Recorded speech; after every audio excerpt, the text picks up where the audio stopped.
જય માતાજી, જય દ્વારકાધીશ। આપણે ઘણા દિવસથી બ્લોગ બનાવવાનું બંધ હતું કેમ કે થોડોક પ્રોબ્લેમ હતો। હવે આજે આપણા નવા મિત્ર છે મુકેશભાઈ, જે જૂના ડ્રાઈવર હતા એ હમણાં ઘણા ટાઈમથી પણ નથી આવતા, અને હવે આજે તો આપણે લોકલ કર્યું છે સુરતનું। કેમ થાય મુકેશભાઈ? હાલ્યું જાય ને? હા। બાકી વરસાદ પાણી કેવા? વરસાદ પાણી તો કાંઈ ઘટે તો જિંદગી ઘટે, બીજું કઈ ઘટતું જ નથી। હા, વાહ ભાઈ વાહ, તમે મારી કોપી હો ભલા। આપણે યાર એક મહેમાન પણ છે, મહેમાનને બિલ લેવા માટે મોકલ્યા છે, હમણાં આવે એટલે મહેમાનની યાર મુલાકાત કરાવી। અને અત્યારે આપણે છે જસદણ માર્કેટ યાર્ડમાં, જોવો બેઠા છે, હાઈ ક્લાસ પવન આવે છે। અમારો વિડીયો લાઈક કરજો, સબસ્ક્રાઇબ કરજો, પછી શું કહેવાનું, શેર કરજો। હા, શેર કરજો। હા એમ।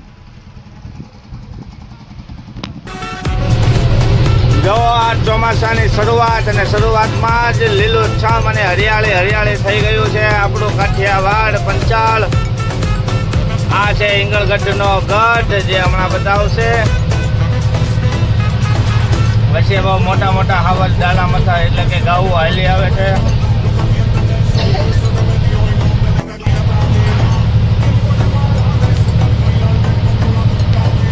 આપણી પાછળ ઇકોવાળા ભાઈ બહુ ઉતાવળ કરે છે એટલે એને જવા દેવાના છે। તમે જવા દો ભાઈ। આ વન્યજીવોથી સાવધાન એવું લખેલું છે અહીંયા। જોવો અત્યારે આ રોડની સુંદરતા, બંને બાજુ લીલુંછમ, અને સૌથી મોટી સુંદરતા તો આપણે ભેગી છે, જે મુકેશભાઈ કરીને છે। બહુ મોટામાં મોટી સુંદરતા એમની પાસે છે। મુકેશભાઈ રસોઈનું કામ બહુ સરસ કરે છે, એટલે જો કોઈને નાનો મોટો ઓર્ડર દેવો હોય તો મુકેશભાઈનો કોન્ટેક્ટ કરવો। હા,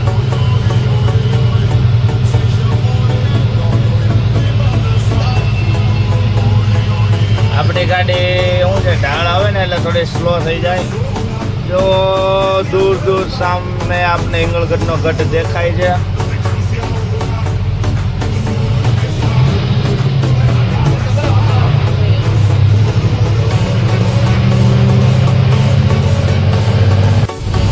હેલો મિત્રો, જો આવી ગયો છે ઈંગળગઢનો ગઢ,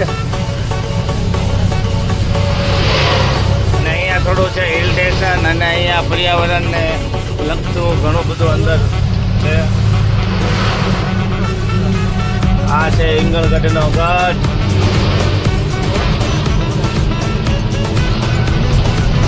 અને આ એની સુંદરતા જો।